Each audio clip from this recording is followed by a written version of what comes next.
Hi, everybody. I'm Allison Williams, the Library Services Coordinator, and I'm really excited to have Susan Mays here tonight for identifying dyslexia. This is such an important part of working with children and really making education accessible by, these kinds of identification when we don't know why somebody might be having difficulty. And I say that as somebody who was diagnosed with a mild form of dyslexia in my 20s, and nobody thought that I had it because I'm such an avid reader. But in fact, there are many ways that dyslexia can present. So Susan is a local certified dyslexia therapist and is going to talk about identification, cause, and symptoms. And welcome, Susan. We're just so happy to have you here. Thanks very much. I will share my screen and let's see if I've got my notes. I think I want to, can you see that okay? Okay. Yeah. All right. So dyslexia eureka seemed like a good, bless you, seemed like a good title for tonight's talk, because dyslexia and what it is based on science, just like science was used to figure out about buoyancy.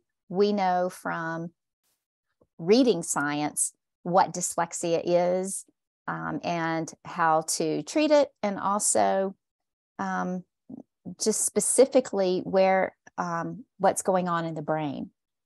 So the three main points that I hope to get across is why dyslexia knowledge is important, what it is, definition of dyslexia, and the ins and outs of that, and then what can we do about dyslexia. So according to our nation's report card, we're not doing so great as far as reading goes, because about 65% of students are not proficient readers. And of that 65%, about a third are below basic readers. And that means that about a third of adults struggle to read a newspaper, because newspapers are written in, or online sources are written at about a 5th or 6th grade reading level. So it really doesn't have to be that way if we know what we're dealing with and we have the tools to do something about it, which we do. So there is something called the simple view of reading, which me and my colleagues that are dyslexia therapists buy into. And it really is quite simple. It says that when you are understanding what you read, what we call reading comprehension is due to two main things. It's due to what you hear, your listening comprehension, and you might be hearing this in your head, or you might be listening to audio. But if you have to read it yourself, if you don't have someone to read it to you or audio, it's also your word reading recognition, or what we call decoding. So listening comprehension can be further subdivided into how much do you know about that topic, your background knowledge, and do you know about the meaning of those words, how the words are arranged? That's your linguistic knowledge. And then the decoding skill can further be broken down. Like, do you know the alphabetic principle? Do you know all your letters and all your sounds? That word phonemic, we might be seeing quite a bit. Phonemic just means related to sound. So together, this gives us our simple view of reading. So when you are dyslexic, you have poor word reading, but a classic dyslexic has really good comprehension, listening comprehension. But when they're asked to read something themselves, they can't decode it. So their comprehension overall goes down. So at its basic, it's a word level difficulties when you're a dyslexic. If you have poor listening comprehension, but you can read flawlessly, very fluently, but you don't know what you're reading, that is called an developmental language disorder. And personally, I work with a lot more people that are in the range of the dyslexia, the poor readers with good listening comprehension, than developmental language disorders. You can have both if you're wondering. So that would be mixed. And that is more difficult for the person. They have both things going on. So what is a definition of dyslexia? So the devil's in the detail. Dyslexia is characterized by difficulties with accurate and/or fluent word recognition and by poor spelling and decoding abilities. These difficulties typically result from a deficit in the phonological or sound component of language that is often unexpected in relation to other cognitive abilities, and the provision of effective classroom instruction. So these are your people that have a normal or above average IQ. They're great with their hands, maybe they're very artistic, but when it comes to print, it really loses them. And they may have trouble focusing. It may even look like ADD, but it's really just for print. Now you can have both. I'll talk about that in a minute. If they are getting effective classroom instruction, then it's not because they aren't being taught. There might be some people that can't read because they're not being taught effectively, but if they are, they're still having trouble. It may be because they have deficits in their phonological processing. Dyslexia is a continuum, I'd like to say, because it can be slight dyslexia, and that usually manifests itself in not too bad of reading, but some poor spelling. And it can also be really severe. And you might have a child that is 10 or 11 or 12, or an adult that cannot read at all. Really runs the gamut. So there are ways to kind of pinpoint what the problem is in reading. And the group that I work with is called Lexercise. And we have a language processing skills checklist that the parent fills out. And that tells us more what we're dealing with. Most of the time, I'm dealing with someone that has a difficulty in the reading and writing. So you notice how these scores are really low here. That kind of indicates that they're dyslexic. Whereas here, it's more of the developmental language disorder because they have trouble even when they're just listening with comprehension. So I mentioned a minute ago that there might be some other conditions that go along with dyslexia, or dyslexia might be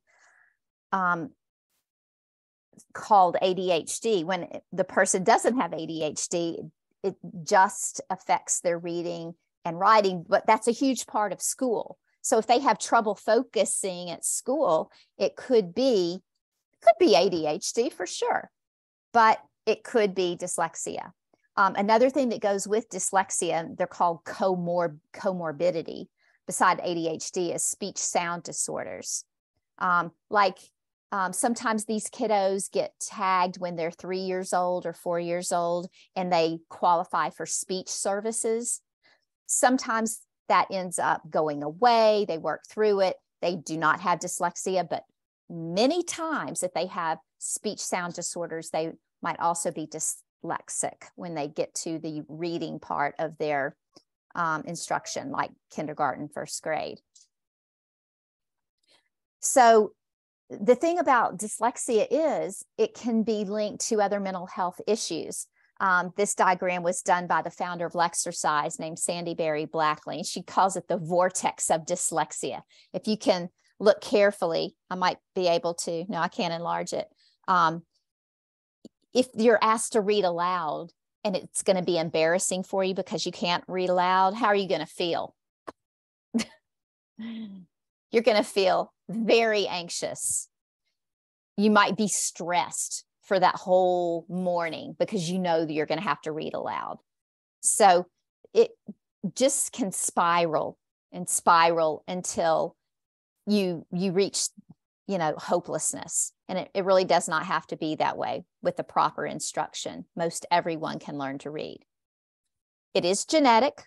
A lot of people are aware of that. And it does tend to manifest itself in different ways to different degrees in a family. It's not like someone who is slightly dyslexic will have kids that are slightly dyslexic that might not show up at all, or they might have a child that is very dyslexic. And the environment does not play nearly as big a part in dyslexia as the genetic component. So poverty, however, does create a double jeopardy. So it means that, if you live in an environment where books are not available or they're not read, if the parents are not literate or it's a stressful environment, well, yeah, that's going to put an added difficulty on somebody that genetically is predisposed to having difficulty reading. And then the opposite is true. A high verbal IQ can really cover up dyslexia. So those are often the kids that really fall through the cracks. They compensate very well, and no one even knows because they can talk a really good game. They find workarounds for their dyslexia. So it may go years and years, even till you're an adult, to be diagnosed, like Allison.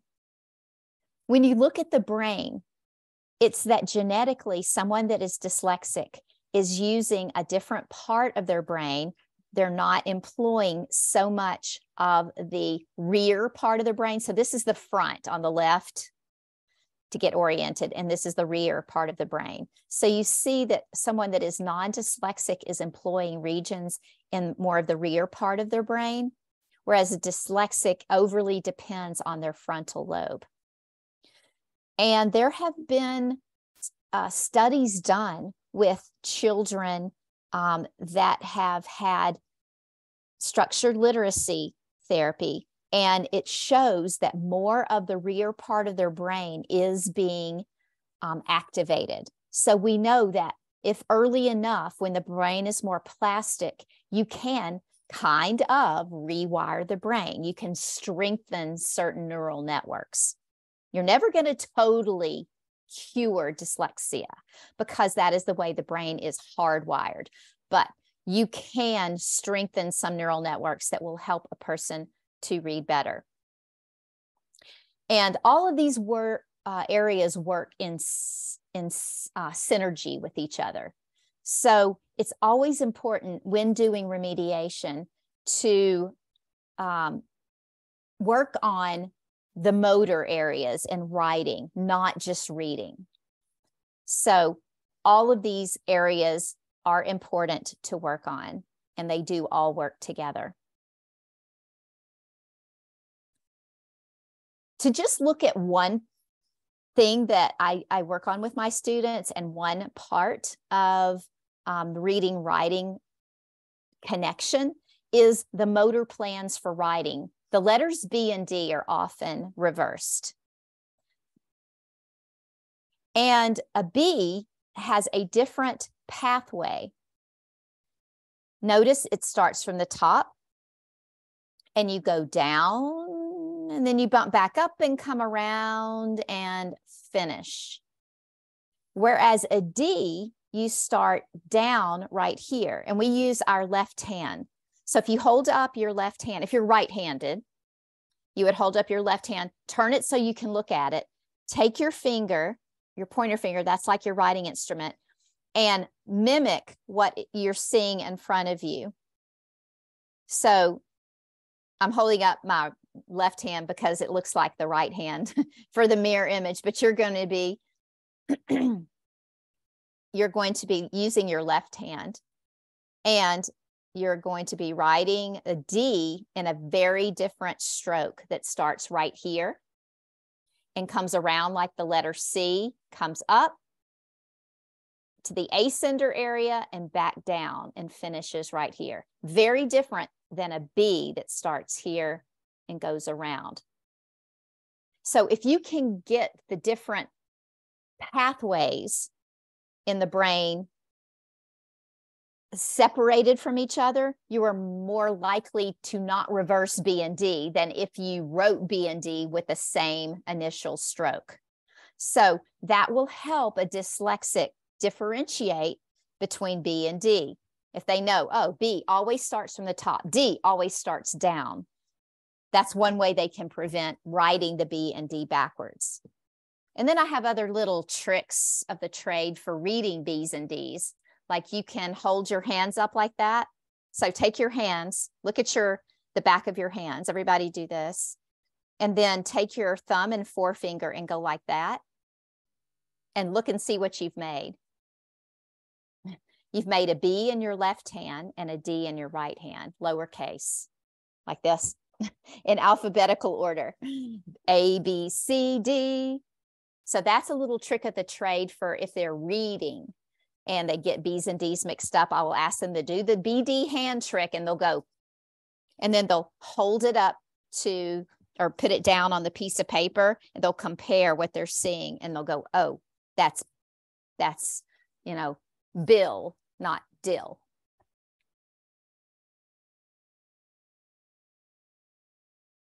It's often good to get a formal evaluation.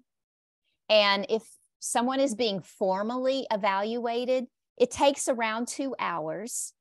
And without getting into the details, it really falls into, the evaluation falls into 3 major parts. You want to test their listening comprehension to see if it is dyslexia or developmental learning disorder. And then you want to find out about their decoding, their reading of words, their spelling, and their handwriting. And then there's some other tasks that are given, like rapid naming, working memory.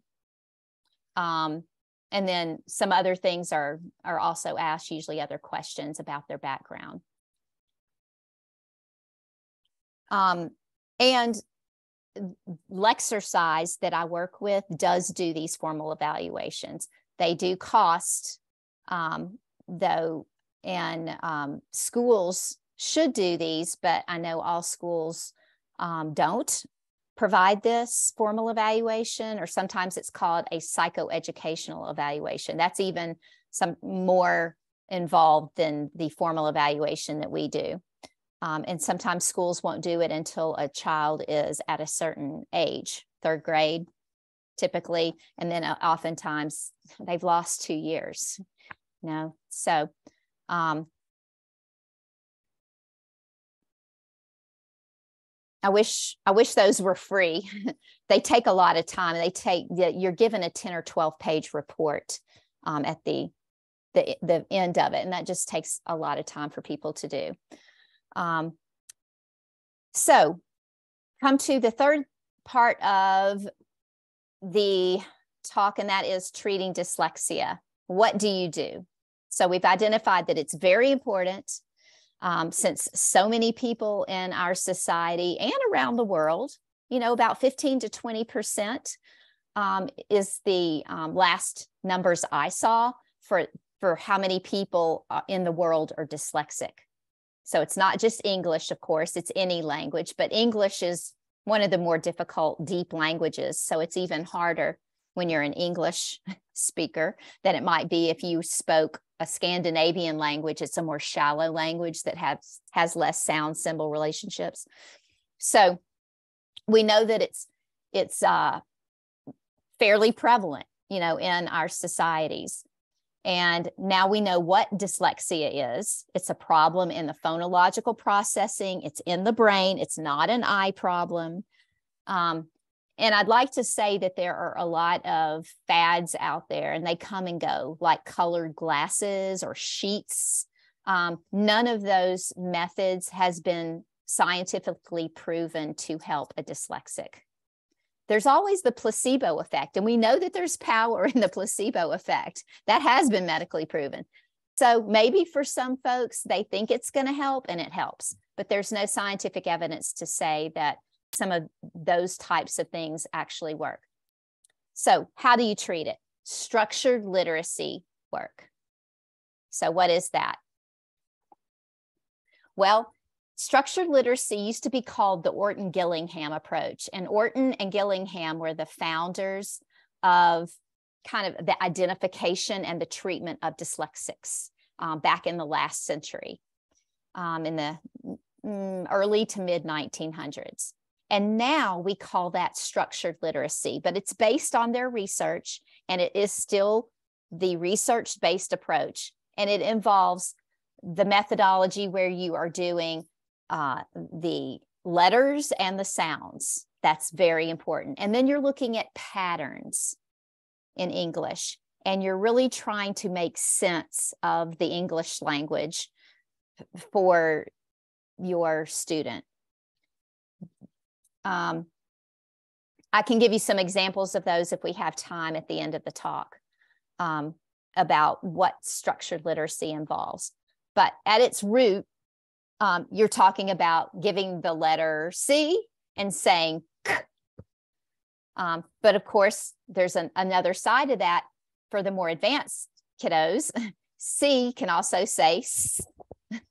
But there's ways to remember and patterns to know whether to say a hard C or a soft C. So that's part of what we do in the structured literacy methodology. What makes Lexercise work so well is that there's a lot of daily practice in the form of computer games. Practice is so important for the dyslexic, even if it's not computer games, if it's flashcards by hand, it's so important to have them repeat, because dyslexics just need a lot more practice than the average or above average reader and speller. And then a person who knows the language structure and how to teach it. So it really is helpful to have a structured literacy therapist, a certified dyslexia therapist. It's not impossible to do good work without a structured literacy therapist. It's just that they can probably move faster and more efficiently. But with a good curriculum and good instruction to the parent can become the giver of the new lesson. If one of those things is missing, though, then the remediation does not happen as fast, or maybe not even happen at all. You know, you need good practice, you need a good structured literacy curriculum, and a person delivering it with fidelity. So again, that was structured literacy methodology, like speech sounds and letter sound spelling patterns, identifying words. And then someone who knows how to teach it, and daily practice.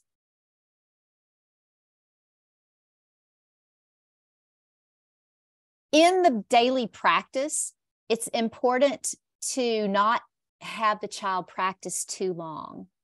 We have found, or I should say research has proved, that about 15 minutes a day, 4 to 5 days a week is good for effectiveness.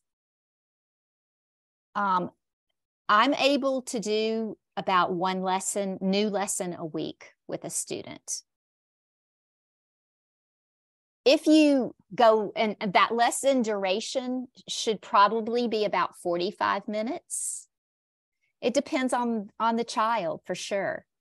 You have to take breaks if they have ADD or ADHD. You have to involve a lot of movement in that 45 minutes. If you have a child that really attends to what you're saying, you could go a whole hour. And of course, the older the child is, the longer they can sit and attend. So there's some variation, but in general, about a lesson duration for the lesson itself, around 45 minutes to an hour, about once a week. And that depends on the child's attention and motivation. Of course, if these things are better, then you're going to be able to make faster progress. And this 15 minutes of practice is very intense. You have a lot of repetition and you do it rather quickly. And then in Lexercise, because this is done on computer, we're able to track the data. And so then I can see, and the parent on their dashboard can also see how well the child did on their practice. And that is really important for seeing where their trouble spots are, what to focus on in the next lesson.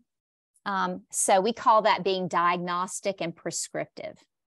And that is powerful.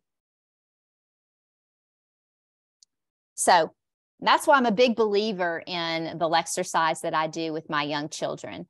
And after I do Lexercise with them, sometimes I continue and work on more complex skills outside of the Lexercise platform. But this is what I choose to use for my elementary students initially. This, I have not found anything better.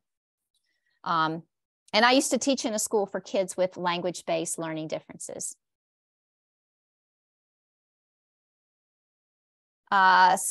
Schools, unfortunately, don't do a bang-up job when it comes to remediating dyslexia because the majority of the kids there are not dyslexic. You know, 85% or so, 85% are not. So it's also hard when you get kids, even if they do qualify for special services and they get a small group, that small group is probably pretty heterogeneous. They're probably in that small group for a variety of reasons. So they don't get the kind of intensive, you know, one-on-one work they need. So one-on-one is best. Small groups better than a big group. Schools often don't identify the kiddos too, because there's maybe 20 people in a class, 30 people, children in a class, and it's really tough. I know I probably had dyslexic students when I taught biology in North Carolina. Probably 15 to 20% of my class was dyslexic, and I didn't know, I couldn't tell.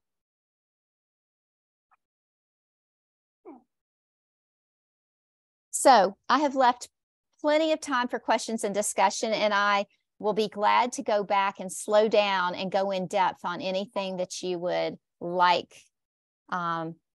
more detail on. I'm always afraid I'm not going to get finished, so I might have gone a little fast. Oh, no, you're great. I have a lot of resources if anybody wants those. And since you're recording this, Allison, I should go through those and then somebody could stop on this, you know, recording and write this down. So why don't I just show each one of these screens briefly? And that way, if people need to get in touch with me or want to know more, they have these resources. Great. So I have articles. So my talk was based on all of these things, these articles and even more articles.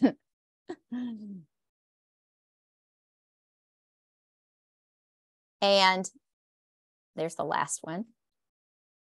And then blogs that might be kind of a short version, you know, if somebody doesn't want to read a whole long article. Blogs are very informative and written usually by experts. These blogs are. And then if you need to get in touch with associations or agencies, we have a new ALTA chapter in Arizona that I'm a part of. ALTA is my professional organization, and it stands for Academic Language Therapist Association. And just last year, towards the end of the year, those of us that are ALTA members at large that live in Arizona formed an Arizona chapter. So we just had a dyslexia simulation that we offered, and we from time to time will be offering other continuing ed and education type of experiences for the public. But these are all great resources to find out more about dyslexia. And Probably few of you would want to read a whole book about it, but these are some of the best books. And I have read the vast majority of these, and they're worth it. You may be wondering, you know, if you work with a population that doesn't have the financial resources to afford therapy, we do have funding for low-income students. And so the family could still look up Lexercise, go to lexercise.com, and there's information there about that, and they might qualify for that. And these are some great podcasts. I just added this one myself. I listened to this last year, Sold a Story. It's by the same person, Emily Hanford, that made this podcast, Hard to Read, How American Schools Fail Kids with Dyslexia. I would highly recommend that you listen to these podcasts. And here's some videos.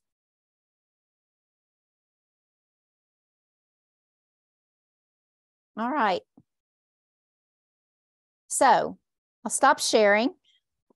I can go back to any of slides. I can reshare. But does anyone have questions for me?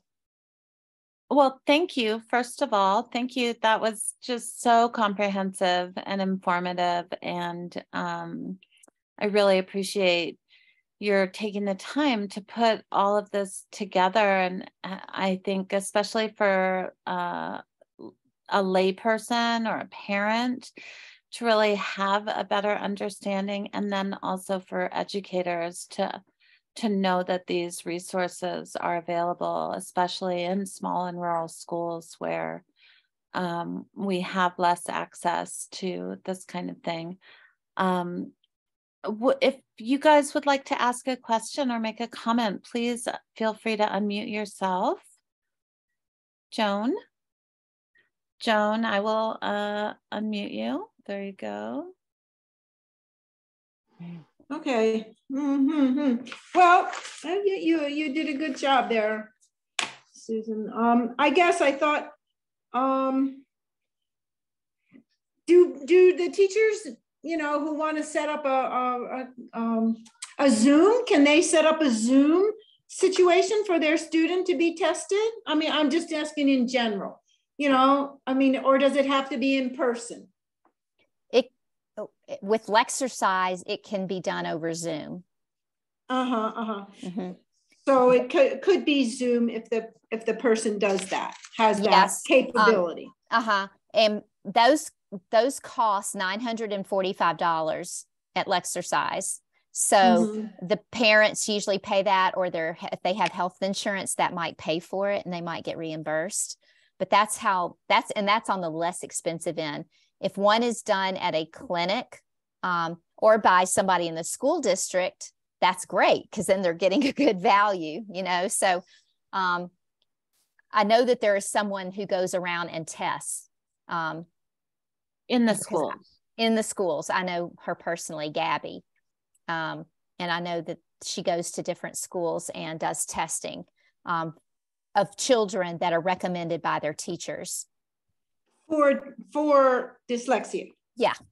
But or maybe they don't know. Maybe they don't know it's dyslexia, but something's sure. going on. So she's trying to, the tester's trying to figure out what's going on by giving that series of tests. Like, right. You know. So then if they have that test and then they get the information, then it's up to the parent to follow through if they can afford it, or the school, the school is supposed to, if they have a diagnosed language disability, learning disability, the school by law is supposed to provide a modified environment and give, they should do remediation. The law says that they must give accommodations. So they must give them certain accommodations, like extended time on tests, depending on their age, if they're testing. They have to have audio. I'm saying if they're dyslexic, these are some typical accommodations, audio for testing, and for ideally they should have audio books, or have, books on computer that they can use the highlighting feature and have the computer voice read to them. I think what's really important is to understand, just as Susan just said, is that sometimes, especially in really young children, you see symptoms, but you don't know what it is. So it could be this, or it could be that, or it could be, I know one child who was tested for dyslexia at, pretty young age, but anyways, they discovered a hearing loss, so a congenital hearing loss, which of course was contributing to not learning correct pronunciation of words and spelling. They were faking it, right? So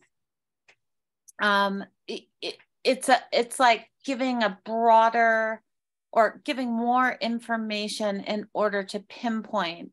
It's easy to know something's wrong. It's not easy to necessarily to discover what that thing is. Yes. So yes, schools are legally required to provide resources. And now in Arizona, they're supposed to be testing at, I think it is, and Erin, maybe you can add to this, because she listed in the chat that she's a kindergarten teacher. She has kindergarten students, but I think they're supposed to test now in K1 and 2 for dyslexia. There's a screener. It's not a full-blown, one of these massive evaluations we're talking about, but they're supposed to be given a screener. Well, that's great. I mean, that's another. That's huge. Yeah, I'm so glad that mandate was given by Arizona, and that was funded. Then that was funded, and somebody trained can do that. But let's just say, suppose I'm a teacher in the school and I want to get some training. Can I do that online with the Lexercise and get some training and get some funding to pay for that? Does that take a year, 2 years, 6 months?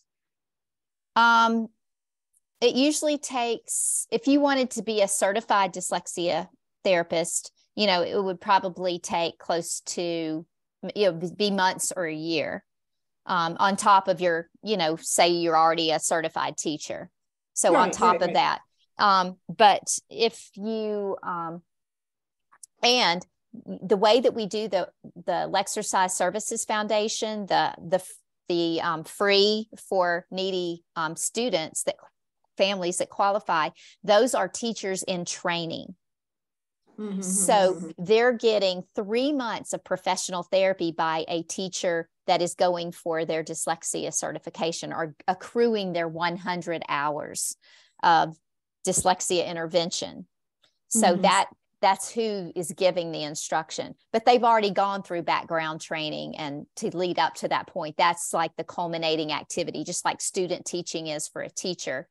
That's their student teaching, and that's and the family has to put up they have to have a little skin in the game. They have to put up a little bit of money up front, but then every week they do what they're supposed to. They meet, regularly with the therapist, and they do their practice. They get money back. That's how it's set up. But it's not nearly as much money. Like, I can We're gonna not talk about like the money cost, the paid services part in this program. So looking more at resources, education, and sorry, Joan, but kind of like in the library, we don't promote the paid services more, that we're trying to get the word out and education. Right. And I get it. But I'm just curious. Because those are questions that, if I were a teacher, I would want to know. But we're recording this, so. Right. I get it. Erin, so do you have any questions? What about students, who are transitioning between English and Spanish? That must make it really hard. And Lexercise does have a Spanish and English.